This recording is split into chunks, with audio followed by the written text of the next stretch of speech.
Hello everyone, hopefully তোমরা সবাই অনেক ভালো আছো আর আমরাও ভীষণ ভালো আছি। আজকের ব্লগটা গুড্ডুর বার্থডে নিয়ে, যেটা লাস্ট 6 জুলাই ছিল। একটু লেট হয়ে গেল, বাট যাই হোক আজকে তোমাদের সাথে শেয়ার করেছি। তো সেদিন রাত্রিবেলা থেকে আমাদের সেলিব্রেশন শুরু হয়ে গেছিলো অ্যাজ ইউজুয়াল। আর গুড্ডুর বার্থডেটা অ্যাকচুয়ালি আমার কাছে আমার নিজের সেকেন্ড বার্থডে মনে হয়, বিকজ আমি ঠিক ততটা এক্সাইটেড থাকি যতটা আমি নিজের বার্থডে নিয়ে থাকি, বরং হয়তো একটু বেশি বলতে পারো এখন। তো এই যে আমি একটুখানি সাজিয়েছিলাম ব্যালকনিটাতে, আর এই ব্যালকনিটা সাজাতে আমার ভীষণ ভালো লাগে, কারণ বেশ খোলা স্পেস, বাইরে হাওয়া দেয়। তো যাই হোক টুকটাক সাজিয়েছিলাম। আর এই দেখো, এই কেকটা কিন্তু আমি নিজের হাতে বানিয়েছি, জান খুব একটা পারফেক্ট নয়, বাট খেতে কিন্তু বেশ ভালো হয়েছিল। তো এটা পুরোটাই আমি করেছি। আর এখানে কিছু গিফটস আছে যেগুলো আমি গুড্ডুর জন্য কিনেছিলাম স্পেশালি, এবং আমি ভীষণ এক্সাইটেড ছিলাম যে ওগুলো দেওয়ার জন্য এবং ওর কীরকম লাগবে সেটা জানবার জন্য। তো তারপরে এই যে টুকটুক করে গিফট দেখতে শুরু করেছে, যদিও এটা আমিই বলেছিলাম যে এটা পরে আসতে।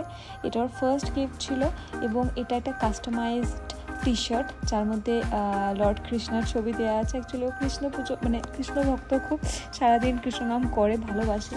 তো এটা দেখে তো ভীষণ খুশি হয়ে গেছিলো। মানে বাকি যা গিফট ওর জন্য আমি নিয়েছি তার মধ্যে এটাও সবচাইতে পছন্দ ছিল, এবং সাথে সাথেই আমাকে বললো যে ঠিক আছে এটা আমি তাহলে পরে আসি। আমি বললাম হ্যাঁ, সেই জন্য এটা আমি তোমাকে প্রথম খুলতে বললাম, তুমি এটা পরে আসো। আর এই দেখো পরে নিয়েছে। পরবার পরে আমরা কেক কেটেছিলাম, বাট সেটার ভিডিও নেই, বিকজ তখন আমরা বাড়িতে ফোন করছিলাম। আর এই দেখো এখানে কী কী গিফট ওকে আমি দিয়েছি সেগুলোই আনবক্সিং করছে। প্রথমেই ছিল বাথ অ্যান্ড বডি ওয়ার্কসের একটা বডি ক্রিম আর একটা শাওয়ার জেল প্লাস শ্যাম্পু। তো এই সব জিনিস ও নিজের জন্য কখনো কিনবে না, বাট ও কিন্তু মাখে সব কিছু, বাট কিনবে না।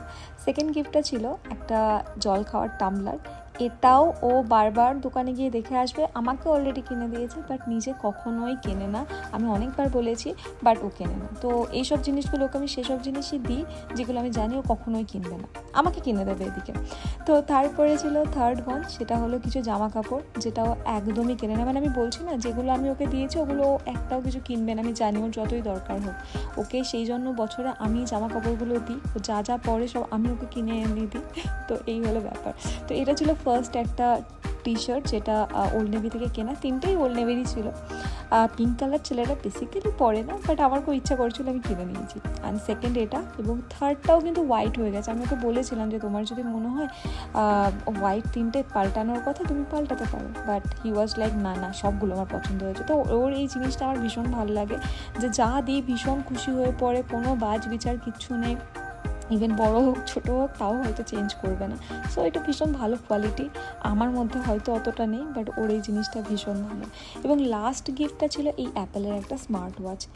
এটাও একটা জিনিস ও কিনবে না আমি জানি, আমি কিনেছিলাম, বাট আমি একটু ডিসঅ্যাপয়েন্টেড ছিলাম, বিকজ আমি না ব্ল্যাক কালারের বেল্ট অর্ডার দিয়েছিলাম, বাট চলে এসেছিলো অরেঞ্জ কালারের। আমি এটা অনলাইন অর্ডার করেছিলাম স্টোর থেকে, সো সেই জন্য আমার একটু মনটা খারাপ হয়ে গেছিলো। আমি ভেবেছিলাম ও পরতে পারবে, আর যেহেতু এই কালারটা আমার নিজেরই একদম পছন্দ নয়, ওকে বললে হয়তো ও রেখেই দিত, বাট আমার নিজেরই পছন্দ হচ্ছিল না। তো ওটা খুলে একটুখানি দেখছিল কি হয় না হয়, কি ব্যাপার কি। একটু আমাকে বকাবকিও করছিল কেন এত খরচা করি বা এটা ওটা। দেখো সারা বছর খরচা করি না সেভাবে, বাট এই স্পেশাল মানুষগুলোর বার্থডে বা স্পেশাল অকেশানে একটু খরচা না করলে হয়, একটু তাদেরকে ভালো না লাগালে হয়। তো সেই জন্যই আর কি, সারা বছর কিছু করছি না, বার্থডের টাইমটা সে আমি সবার জন্য করি, তো আমার হাজব্যান্ডের জন্য করবো না সেটা তো এখনও হতেই পারে না। যাই হোক, ও যে হ্যাপি সেটা দেখেই ভীষণ ভালো লাগছিলো। প্রথমে আমাকে এটা বলছিল যে ঠিক আছে তুমি এটা রিটার্ন করে দাও, এত দামি জিনিস দরকার নেই, বাট আমি বললাম ছাড়ো।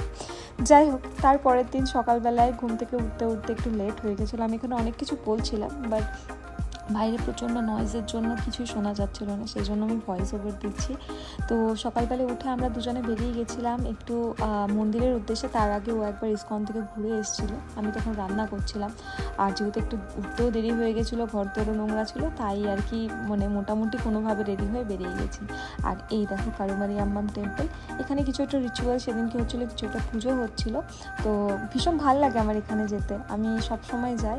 আর এই দেখো এখানে সেদিনকে না প্রসাদ দিচ্ছিলো, আমি একটুখানি মানে এত সুন্দর লাগে, ওরা বলে যখন যে প্রসাদ খেয়ে যাও, তো আমি সেজন্য একটুখানি প্রসাদ নিয়ে নিয়েছিলাম।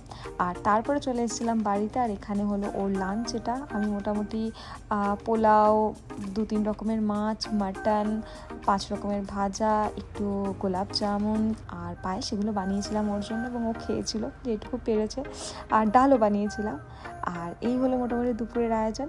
সন্ধ্যের দিকে আমাদের কিছু বন্ধুরা এসেছিলো, ওদের জন্য একটু স্ন্যাক্সের আইটেম ছিল, আর বেশ মজা হচ্ছিলো, সবাই মিলে একসাথে খেলছিলাম অনেক কিছু, আর খাওয়া দাওয়া হচ্ছিলো, গল্প হচ্ছিলো, বেশ মজার ছিল। আর ওদের জন্য রাত্রিবেলায় বানিয়েছিলাম বিরিয়ানি, আর কিছু ভেজ যারা খাবে তাদের জন্য ভেজ বিরিয়ানি বানিয়েছিলাম, আরও কিছু আইটেম ছিল। এ দেখো কি সুন্দর, ওখানে একটা খুব মজার খেলা আমরা খেলছিলাম। তো আলটিমেটলি গুড্ডুর কেকও ওরা এনেছিল, সেটাও ভীষণ ভালো খেতে ছিল। এইভাবে আমরা মোটামুটি দিনটা কাটালাম, ভীষণ মজা হয়েছিল, ও ভীষণ হ্যাপি ছিল। তো তোমাদের এই ব্লগটা কেমন লাগলো তোমরা প্লিজ জানিও, আর যদি ভালো লাগে লাইক শেয়ার সাবস্ক্রাইব করে দিও। টিল দেন সবাই কিন্তু ভীষণ ভালো থেকো, আর গুড্ডুকে উইশ করো যাতে খুব খুব খুব ভালো থাকে, লাইফে অনেক উন্নতি করে। That's all I want.